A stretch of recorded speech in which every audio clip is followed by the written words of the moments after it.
A little girl steps in as a big sister for her younger brother and decides to let go of her most prized possession, her dolls, to get his meds. Soon, help reaches them from an unexpected quarter. Mia and Max were angels, or so their neighbors called them.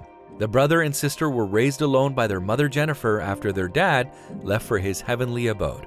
Since Jennifer was a working woman who couldn't afford a nanny, her neighbors looked after Mia and Max in her absence, and they gladly pitched in to care for the kids. How couldn't they? Mia and Max were absolute sweethearts. They would assist the neighbors in the garden, walk their dogs, and carry groceries from their cars to their homes. No matter how much the neighbors refused, the siblings would always assist them. "Mommy says we should always help others in need," Mia would chirp, and Max would agree with her with a broad smile. "Because a little help goes a long way," he would add. The two darling children filled the entire neighborhood with their infectious smiles and silly giggles. That was until Max collapsed in the playground one day and was rushed to the hospital. Sadly, it turned out he was sick, very sick, and needed medicines to keep him going. Jennifer looked at the doctor's prescription and sighed. "That's going to cost a lot of money. I doubt I'll be able to afford them." But as a mother, she had to try. So she began setting aside money each month for Max's medications, which was never enough. With the house mortgage, school expenses, and hospital bills, she couldn't save enough. At that point, Jennifer began cutting on gas money and even food. She would walk miles every day or resort to the local bus when exhausted. But she didn't tell her children or anyone else that she was in trouble. She kept suffering alone. One night, Jennifer came home, opened the fridge, and started crying. They only had 1 can of tomato soup left, which wouldn't be enough for their family of 3. Jennifer decided to make it for her kids, but it was only enough for 1 portion, which meant either Mia or Max would sleep hungry. That broke Jennifer on the inside. "I'm a horrible mother," she cried, blaming herself. "I can't even feed my children." Finally, she added extra water to the soup so it would make 2 portions and served it to her children with crackers. "Mommy," Mia said as she had the first spoonful, "did the soup go bad? It's just so watery." "Oh, is it?" Jennifer swallowed her tears as she pretended to taste it. I think I accidentally added more water. Please adjust for today, kids. Mommy will make something better next time." "Relax, Mommy," Mia smiled. "It's okay. You work very hard for us. It's okay if your soup isn't perfect. Right, Max?"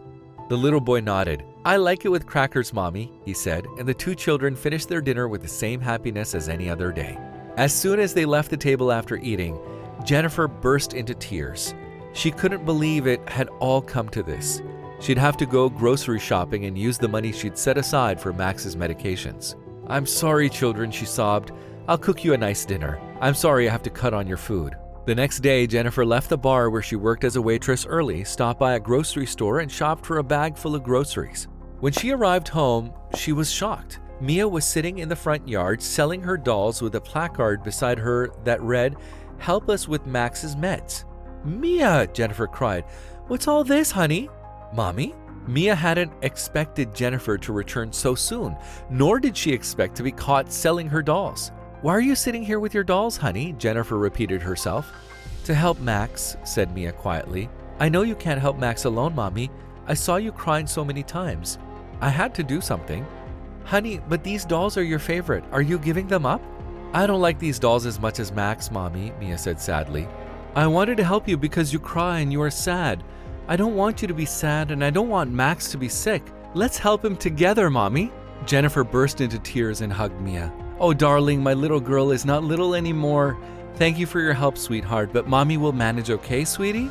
You don't need to sell your toys for that. Oh, you don't need to do that." At that point, neither Jennifer nor Mia knew they would soon receive help from an unexpected place. When Jennifer checked her mailbox the next day, she found an envelope with a sticky note on it. "Thanks for your kids," it said at the top. Jennifer tore open the flap and felt hot tears rolling down her cheeks. Inside the envelope was $2,000 and another note. "Your children have been a gift to us. They helped everyone else, so we had to help them as well. You raised your children well and should be proud of them. Please keep this money from us and use it to get the medication your son requires. We shouldn't be prying into your affairs unnecessarily, but if you accept our help, we'll be grateful." Jennifer cried like a child and hugged her children as she rushed inside the house. "God sent us help, kids," she sobbed. "Thank you for being the best children to me. Mommy loves you to the moon and back." A contribution of $2,000 wasn't huge, but the neighbor's good heart, Mia's kind heart for sacrificing her dolls, and Max being a lovely child assisting their neighbors earned Jennifer and her children the neighbors' love and warmth as well as their help.